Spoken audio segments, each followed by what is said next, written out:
Sterling Dynamics was losing nearly $2 million every single hour. And nobody inside the building could explain why. The automated production line that powered the company's most advanced artificial intelligence robotics division had gone completely silent 3 days earlier, freezing in place like a machine that had simply given up on itself.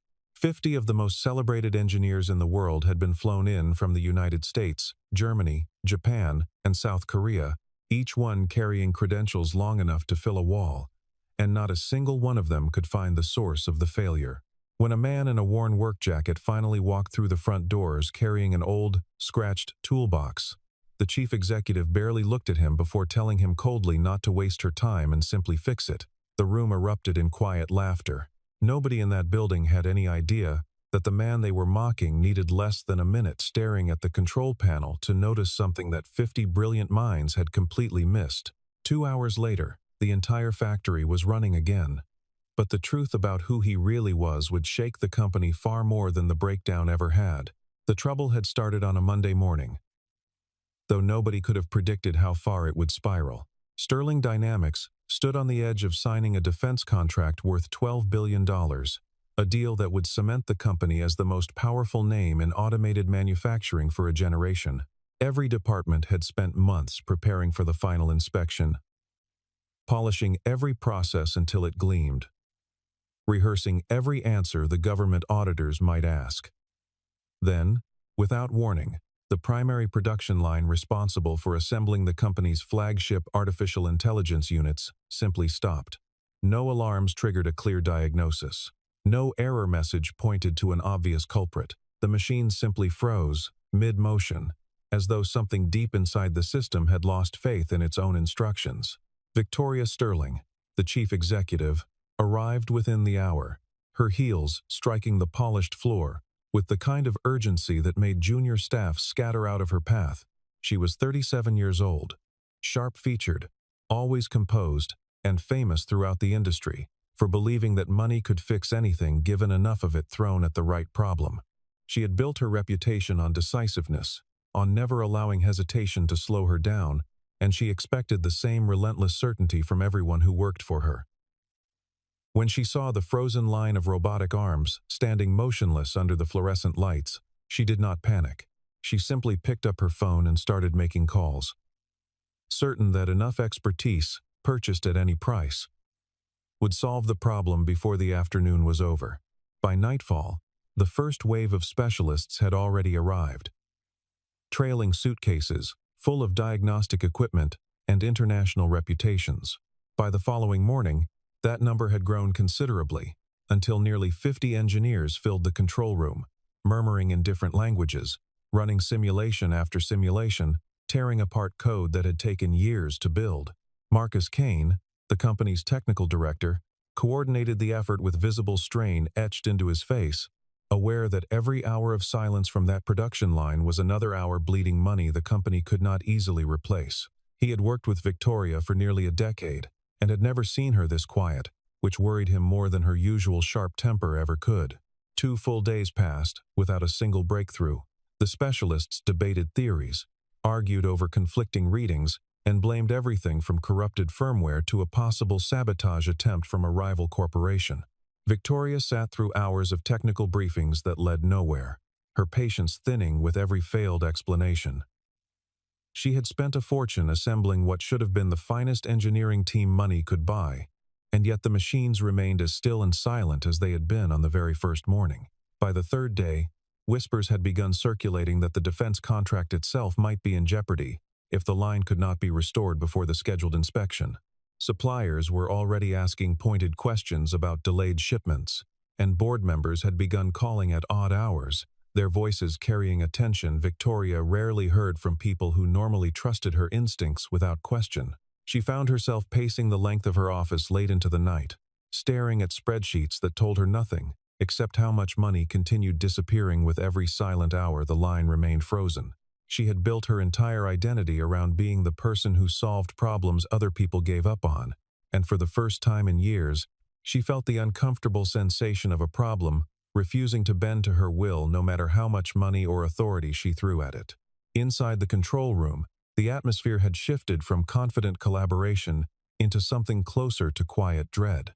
Engineers who had arrived days earlier with bold theories now spoke in careful, hedged sentences, unwilling to stake their reputations on another failed hypothesis. Some had begun quietly checking flights home, privately admitting to colleagues that they no longer believed the fault could be found using conventional diagnostic methods. Marcus watched the morale of his team erode hour by hour, and though he tried to project calm for Victoria's sake, he privately worried the company had reached the edge of a problem with no visible solution. It was Marcus who finally suggested something that made Victoria pause. He mentioned a contractor he had crossed paths with years earlier, a quiet man known in certain circles for solving mechanical failures that everyone else had already declared unsolvable. He explained that this particular engineer worked alone, rarely advertised his services, and took only the jobs that genuinely interested him. Victoria's first reaction was something close to disbelief. She asked, with unmistakable scorn in her voice, how a single ordinary repairman could possibly succeed where 50 of the best specialists in the world had already failed. Marcus had no perfect answer for her, only a quiet insistence that the man was worth calling, if only because there was nothing left to lose. Reluctantly, Victoria agreed, mostly because the alternative was watching the company hemorrhage money for another indefinite stretch of time. Marcus made the call that afternoon, and within a few hours, word came back that the man would arrive the following morning. Nobody in the control room expected much from the visit. The 50 specialists continued their work through the night, running new simulations, testing new hypotheses, growing more exhausted and more frustrated with every passing hour. By the time morning light spilled through the high factory windows, the mood inside the building had settled into something between despair and quiet resignation, as though everyone had already accepted that the answer might never come. Then the front doors opened, and a man walked in carrying nothing but an old, dented toolbox that looked as though it had survived several decades of honest work. His name was Ethan Brooks, and he did not look like anyone the room expected. His jacket was faded and stained with the ghosts of 100 old repairs. His boots carried streaks of dried oil. He carried no laptop, no tablet, no folder of credentials, nothing that resembled the polished presentation the other specialists had brought with them. Victoria watched him cross the floor with an expression that hovered somewhere between disbelief and irritation, unable to hide the way her eyes traveled from his scuffed boots to his plain, unremarkable face. She had expected someone impressive. Instead, she saw a man who looked like he belonged in a garage, not in a facility preparing to sign one of the largest defense contracts in the company's history. She did not offer a greeting. She did not ask his name, or thank him for coming, or explain the situation with any of the courtesy she might have shown a specialist she respected. Instead, she folded her arms and told him flatly not to waste her time, and to simply fix it. A ripple of quiet laughter passed through the room. One of the German engineers leaned toward a colleague and murmured, just loud enough to be overheard, that the man probably did not even understand what kind of system he was looking at. Nobody bothered to hide their amusement. After 3 days of brutal, humiliating failure, the sight of an ordinary repairman being handed an impossible task felt almost like comic relief. A brief moment of levity in an otherwise miserable week. A few of the specialists exchanged glances that suggested pity more than cruelty, the kind of look people give a stranger about to embarrass himself in front of a crowd. Someone near the back muttered that Marcus had wasted everyone's remaining patience by calling in a favor from an old acquaintance instead of trusting the credentials already gathered in the room. Victoria did not correct them. She stood with her arms folded, watching the man in the oil-stained jacket, with an expression that made it clear she expected this visit to end within minutes. One more failed attempt to add to a growing list. Ethan said nothing in response to the laughter. He did not look wounded, or embarrassed, or even mildly bothered. He simply set his toolbox down near the entrance and asked, in a calm and unhurried voice, for 3 things: the electrical schematics of the line, the complete error logs from the past several days, and access to the surveillance footage from inside the machine room.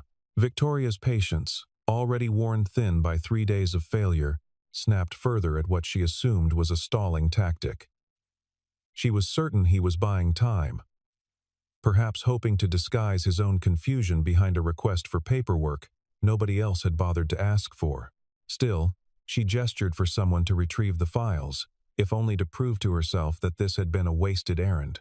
What nobody in that room understood yet was that Ethan was not looking for answers written down on a page.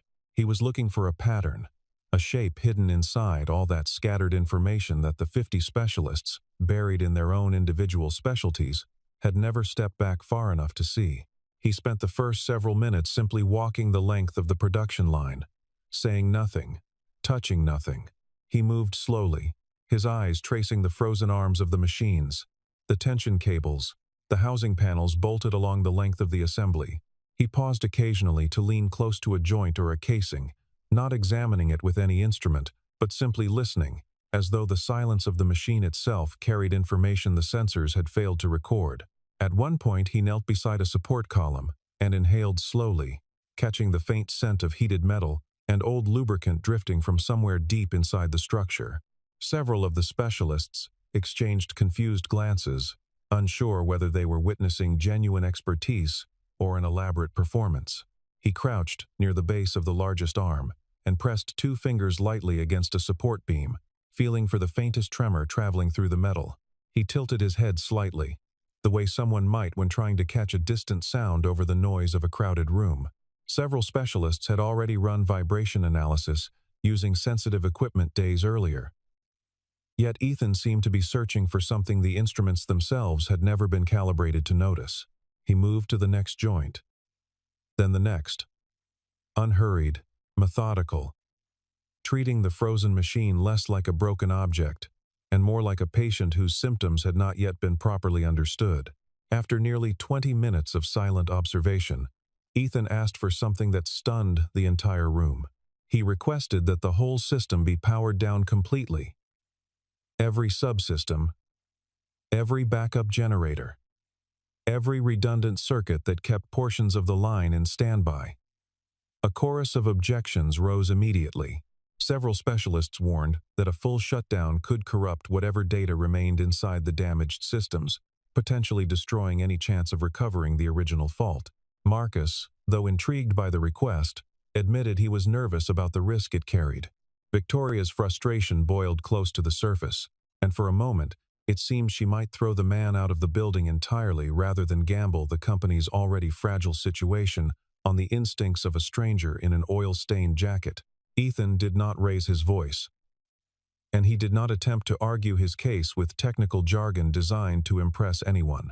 He simply told her, plainly, that everyone in the room had spent 3 days treating the symptoms instead of searching for the disease.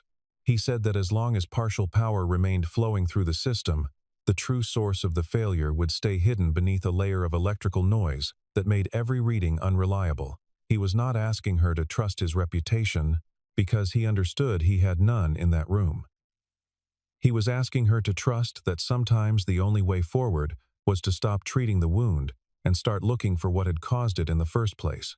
Something in his steadiness cut through Victoria's anger in a way she did not fully understand. Against every instinct honed over years of demanding immediate, visible results, she gave the order to shut the entire system down. The room went dark for a long, uncomfortable stretch of silence, machines settling into stillness, the low hum of electricity fading into nothing.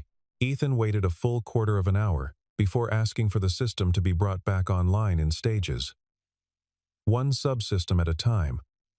While he watched each section wake from dormancy, he stood near the central control panel, arms crossed, eyes narrowed, tracking each flicker of movement as though reading a language only he understood. When the third subsystem powered back on, he lifted a hand and asked for it to be paused immediately. He walked directly toward a small module, barely larger than the palm of a hand, tucked into an unremarkable corner of the assembly housing. None of the 50 specialists had ever flagged that particular component during 3 days of investigation.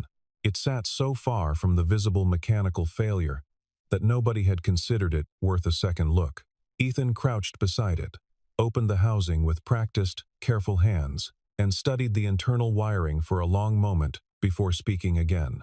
He said, quietly, that this was where the problem had been hiding the entire time. At first, The room reacted with disbelief bordering on mockery. Someone muttered that the man was simply guessing, that no single component that small could possibly account for a failure severe enough to freeze an entire production line worth hundreds of millions of dollars. Victoria stepped closer, arms still folded, waiting for the inevitable embarrassment she assumed was about to unfold in front of everyone watching. Ethan removed the module entirely and held it up to the light, angling it so the tiny internal components caught the glow of the overhead fixtures. He pointed to a single fastening screw, tightened at an angle so slight that it would have been invisible to anyone not specifically searching for it. He explained that the screw had been set at an angle off by only a fraction of a millimeter, a deviation so small it would never have appeared on any standard diagnostic report. Yet that tiny misalignment had introduced a subtle vibration into the module every time the line reached full operating speed. Over the course of many months, that vibration had accumulated, degrading the surrounding circuitry millimeter by millimeter, until the artificial intelligence governing the entire system had detected the instability and locked the whole line down as a last line of defense against catastrophic failure. Marcus stepped closer, squinting at the tiny fastener resting in the center of Ethan's palm, unable to believe something so small could bring an entire production line worth hundreds of millions of dollars to its knees. He asked how anyone could possibly notice a flaw that minor without specialized equipment capable of detecting it. Ethan explained that the equipment had likely detected it days earlier, buried somewhere within thousands of lines of vibration data nobody had time to sort through by hand. The difference, he said, was that he had not been searching for numbers on a screen. He had been searching for the one part of the system that felt slightly wrong beneath his fingertips. A distinction most modern diagnostics were never designed to catch. The room fell into a stunned, disbelieving silence. 50 specialists, who had spent 3 days chasing shadows through thousands of lines of code, stood frozen, staring at a single crooked screw that had been sitting in plain view the entire time. Victoria did not speak. She simply watched as Ethan replaced the faulty component with a fresh one, tightened it with careful precision, and reassembled the housing with the unhurried confidence of a man who had done this exact motion countless times before. He gave the signal to restart the system.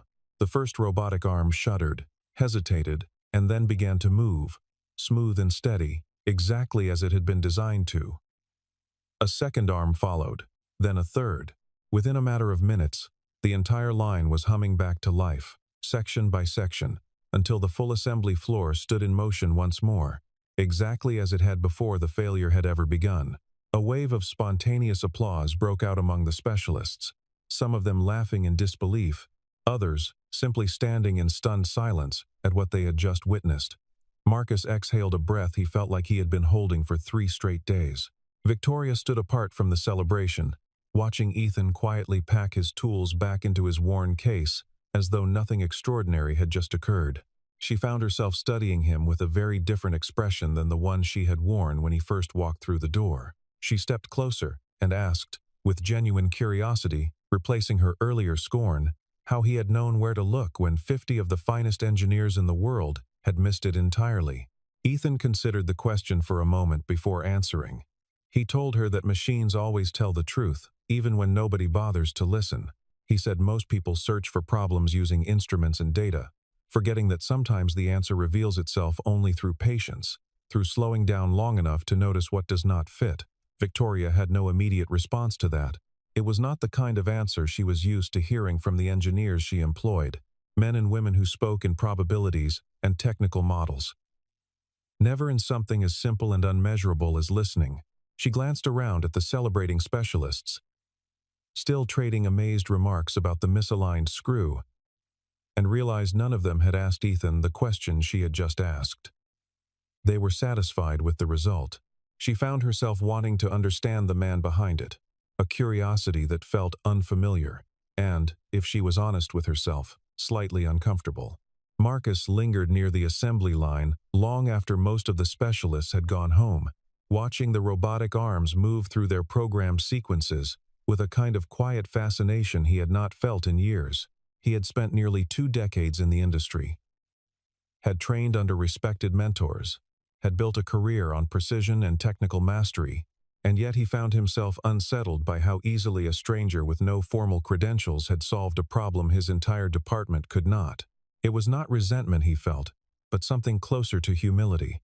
A reminder that expertise sometimes hid in places far removed from diplomas and titles. Later that evening, once the celebration had quieted and the building had begun to empty, Marcus pulled up Ethan's file out of simple professional curiosity. He expected to find an impressive resume buried somewhere beneath the plain exterior, a hidden list of degrees or certifications that explained the man's uncanny instincts.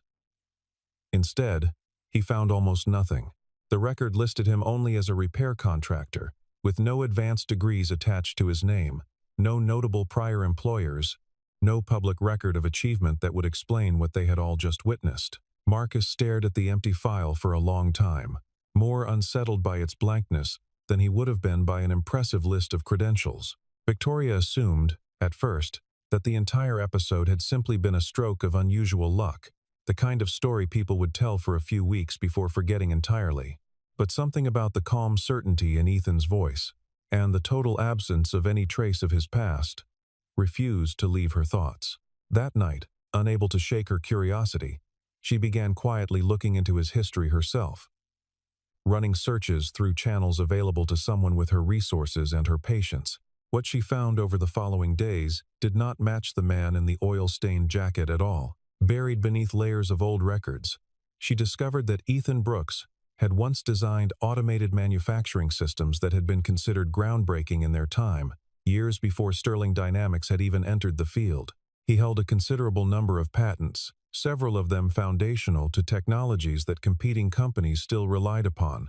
He had been offered senior positions at some of the largest corporations in the industry, and had turned every single one of them down.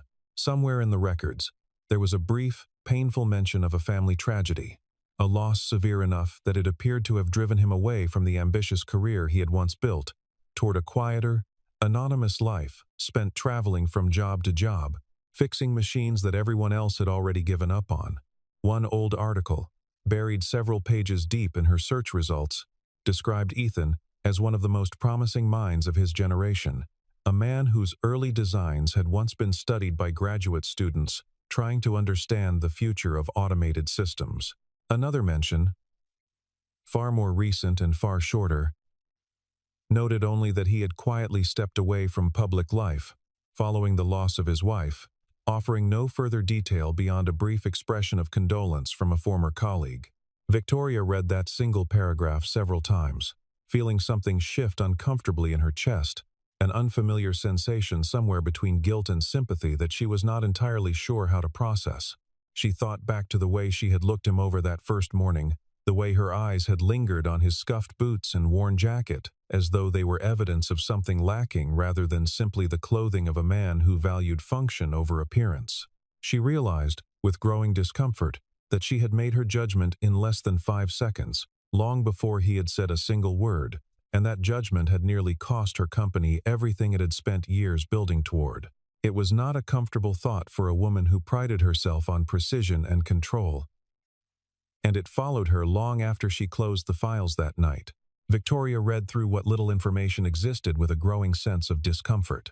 She had mocked this man in front of 50 of her own employees, dismissed him without so much as learning his name, simply because his clothes did not match the expensive suits and polished shoes she associated with brilliance. The realization sat uneasily with her long after she had closed the files, a quiet unease that followed her into the following week. That unease found its way back to the surface sooner than she expected. A major client, one whose approval was essential to finalizing the defense contract, scheduled an unannounced inspection of the facility to confirm that the earlier failure had been fully resolved. The visit was meant to be a formality, a brief tour to reassure a nervous partner that the company remained a safe and reliable investment. Instead, in the middle of the walkthrough, a second system deep within the facility triggered an emergency alert, flashing warnings across every monitor in the control room. Panic returned almost instantly. The same specialists who had celebrated their victory only days earlier now scrambled through diagnostic reports with visible dread, aware that a second failure in front of an important client could unravel everything the company had worked to rebuild. Victoria felt the old instinct to take command rise inside her, the urge to bark orders and demand immediate answers from everyone around her. Instead, she found herself turning toward the quiet man standing near the back of the room, and she asked him, this time with an unmistakable note of respect in her voice, what he thought they should do. Ethan offered a small, calm smile and told her this one would not take nearly as long. He moved through the facility with the same unhurried confidence he had shown before, tracing wires, listening to the subtle hum of machinery, occasionally pausing to explain his reasoning aloud as he worked. This time, several of the 50 specialists gathered around him, pulling out notebooks, taking notes as though attending an impromptu lecture, rather than watching a routine repair. They began to notice something none of them had fully appreciated during the first crisis. Ethan was not simply fixing individual components one at a time. He was tracing the underlying logic that connected every part of the system together, understanding the machine not as a collection of separate pieces, but as a single living structure, each part dependent on the health of the whole. He explained, almost offhandedly, that most failures inside a complex system rarely stayed contained to a single point. A weakness in one section, left unresolved, tended to ripple outward over time, straining neighboring components until the entire structure carried the burden of a single overlooked flaw. He said the 50 specialists in the room were not lacking in skill or knowledge. They had simply been trained to search for problems the way most modern engineers were taught, breaking a system down into smaller and smaller pieces, until the larger pattern connecting everything together disappeared entirely from view. Several specialists lowered their notebooks and simply listened, recognizing in his words a philosophy none of their years of formal education had ever fully articulated. One senior engineer, a professor on sabbatical from a prestigious university, admitted quietly that he had learned more watching Ethan work for 20 minutes than he had absorbed during the entire 3 days of frantic investigation that preceded it. Victoria stood at the edge of the group, watching the man she had once dismissed command the full attention of 50 accomplished specialists without ever raising his voice or asking for it. For the first time in longer than she could remember, she felt something close to genuine admiration for another person, an unfamiliar sensation that unsettled her almost as much as it moved her. Within the hour, the second failure had been resolved, traced back to a smaller but related flaw, stemming from the same root cause Ethan had identified days earlier. The client's visit, which had nearly collapsed into disaster, instead became a demonstration of the company's resilience. And by the time the inspection concluded, the defense contract remained firmly on track. Victoria understood, standing there in the quiet aftermath, that the man in the worn jacket had saved her company twice within the span of a single week, and that she had almost let her own arrogance cost her the chance to see it. The following morning, Victoria called for a company-wide gathering, larger than any meeting the corporation had held in recent memory. Thousands of employees filled the main auditorium, murmuring among themselves, uncertain what announcement could possibly require such scale. Victoria stood at the podium, and for the first time in her career, she allowed herself to appear openly humbled in front of the people she led. She told the room, without hesitation, that she had judged a man based entirely on his appearance, and that her judgment had nearly cost the company everything it had spent years building. She admitted that pride had almost blinded her to the very expertise that ultimately saved them. Then, in front of the entire gathered company, she turned toward Ethan, standing quietly near the side of the stage, and offered him a sincere, public apology. The auditorium fell into complete silence for a long moment. Thousands of faces turned toward the stage, uncertain how to respond to a leader admitting fault so openly in front of an entire company. Then, slowly, a single employee near the back rose to their feet, followed by another and another, until the entire hall stood in a wave of applause that seemed to last far longer than anyone had anticipated. Somewhere in that crowd stood several of the 50 specialists who had laughed at Ethan on his first morning, and more than one of them found themselves clapping with a sincerity that surprised even them. Victoria, still standing at the podium, offered Ethan a formal position within the company, along with a significant ownership stake and a private office matching his newly acknowledged expertise. She meant every word of the offer. hoping it might begin to correct the disrespect he had endured on his first day. Ethan declined all of it, gently but firmly. He told her, in front of everyone watching, that he did not need a title, or an office, or a share of the company's profits. He said all he had ever wanted was to be treated with the same basic respect given to anyone else walking through the door, regardless of what he happened to be wearing that day. He added that titles had a way of changing how people listened to a person, and he had spent years building a life where his ideas were judged purely on their merit rather than on the letters attached to his name. Victoria understood, watching him speak, that he was not rejecting the offer out of modesty, but out of a hard-earned wisdom about what actually mattered. His words landed heavier than any acceptance speech could have. And Victoria found herself nodding slowly, understanding, perhaps for the first time in years, that some forms of value could never be measured in stock options or salary figures. News of the apology traveled through the company faster than any internal memo ever could, whispered between departments that rarely interacted with each other, retold in break rooms and hallways, with a mixture of disbelief and quiet admiration. For many employees, it was the first time they had seen a leader admit fault so completely, without qualification or excuse, and something about that honesty made people trust her in a way they never quite had before. Even those who had never met Ethan personally found themselves speaking of him with a kind of respect usually reserved for people who had spent decades earning it.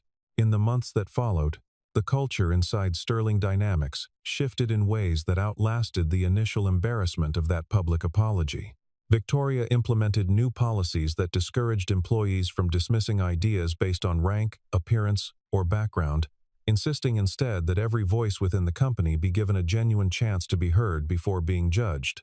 Junior technicians began speaking up in meetings where they once would have stayed silent. Contractors and support staff, who had previously felt invisible, found themselves invited into conversations that shaped major decisions. Slowly, without any single dramatic announcement, the company began to feel different from the inside, more honest, more attentive to the people actually doing the work, rather than simply the titles printed on their badges. One maintenance worker, who had spent years quietly noting small inefficiencies in the assembly process without ever feeling comfortable enough to mention them, finally raised his hand during a routine review and proposed an adjustment that ended up reducing equipment strain across an entire section of the factory. A young technician, hired only months earlier and previously too intimidated to speak in front of senior staff, suggested a scheduling change that Marcus later credited with preventing a minor mechanical issue from becoming a much larger one. None of these moments made headlines, but together they reshaped the quiet architecture of how the company functioned, one overlooked voice at a time. Word of what had happened at Sterling Dynamics spread quietly through the industry, carried less by press coverage than by the kind of conversation that travels between engineers who respect quiet competence over flashy self-promotion. Within a year, the company's reputation for innovation and reliability had grown considerably, eventually positioning it as the leading name in automated manufacturing across the entire sector. Analysts pointed to technical improvements and stronger internal processes as the reason for the turnaround, never fully understanding that much of it had started with a single crooked screw and the humility it forced upon the woman running the company. There were mornings when Ethan sat alone in his small rented workshop across town, surrounded by tools and half-finished projects, thinking about the life he had once imagined for himself before everything changed. He had built systems meant to last decades, mentored young engineers who had gone on to shape the very industry that now sought his help, and walked away from all of it when grief made the noise and ambition of corporate life feel unbearable. Fixing machines quietly, without recognition or attachment, had given him something closer to peace than any title ever had. Yet standing in that factory, watching people finally listen rather than assume, he found himself wondering, for the first time in years, whether there might still be room in his life for something more than solitary repair work. Victoria eventually asked Ethan to return, not as an employee bound by contracts or corporate structure, but as an informal strategic advisor who could offer guidance whenever the company faced a problem nobody else could solve. He agreed, on the condition that the arrangement remained simple, without titles or obligations attached to it. Their meetings, when they happened, took place quietly, usually early in the morning before the rest of the building had filled with noise and urgency. On one such morning, months after the chaos of that first week had faded into memory, Victoria found herself preparing 2 cups of coffee instead of one, an unfamiliar gesture for a woman who had spent most of her career commanding others to bring things to her rather than offering anything herself. She carried both cups toward the small conference room where Ethan sat waiting, reviewing a set of blueprints spread across the table. She set one cup in front of him and allowed herself a small, knowing smile as she recalled the first words she had ever spoken to him. The cold instruction not to waste her time. She told him, with quiet honesty, that she remembered exactly what she had said to him that first day, and how ashamed she still felt whenever she thought back on it. Ethan looked up from the blueprints, his expression calm and unbothered as it had always been, and told her that in the end, it seemed they had both learned something worth far more than time. Victoria sat down across from him, and for a while neither of them spoke. The silence between them comfortable in a way it had never been during those first tense days of crisis. Outside the window, the factory hummed steadily along. Robotic arms moving in smooth, practiced rhythm. A machine, finally at peace with itself, after months of hidden instability. Somewhere beneath the surface of that quiet, functioning system lay the memory of a single misaligned screw, a small imperfection large enough to teach an entire company something no consultant or specialist had ever managed to. In the years that followed, people within the industry would occasionally tell the story of the day 50 experts failed, and a quiet contractor in an old jacket walked in and solved what none of them could. Some versions of the story exaggerated the details, turning Ethan into something closer to legend than fact. But those who had actually stood in that room, who had watched him kneel beside a machine and listened to it the way most people listen to another human being, understood the truth was simpler and more powerful than any exaggeration could make it. Genius rarely announces itself with expensive suits or impressive titles. Often, it walks quietly through the front door, carrying nothing but an old toolbox and the patience to notice what everyone else has already stopped looking for. What began as public humiliation slowly transformed into something neither Victoria nor Ethan could have predicted on that first tense morning. A mutual respect built not on flattery or convenience, but on the honest recognition of another person's worth. Their conversations, once limited to schematics and technical failures, gradually widened to include quieter subjects. The kind of small, unhurried exchanges that only happen between two people who have stopped performing for each other and started simply being honest. Victoria found herself looking forward to those early morning meetings in a way she had never anticipated, and Ethan, for the first time since he had walked away from his old life, felt something inside him begin to soften. Whether that respect would eventually grow into something deeper remained an open question neither of them rushed to answer, content instead to let it unfold naturally, the same way Ethan had always approached every machine he had ever repaired, without force, without impatience, simply trusting that the truth would reveal itself in its own time. And perhaps that, more than anything else, was the quiet lesson left behind in the wake of that chaotic week. Real value rarely announces itself loudly. It waits, unassuming, until someone finally slows down enough to notice it standing right in front of them, holding nothing more impressive than an old toolbox and the quiet confidence of someone who has never needed anyone else's approval to know exactly what he is capable of. Long after the story had faded from daily conversation inside the company, a framed photograph remained on a shelf in Marcus's office. A simple picture taken the day the factory came back to life, showing a room full of exhausted, relieved faces gathered around a man who had never once asked to be the center of attention. He kept it there as a quiet reminder, one he revisited whenever a new hire walked through the door looking uncertain of their place, that the most important lessons rarely arrived wearing the clothing anyone expected.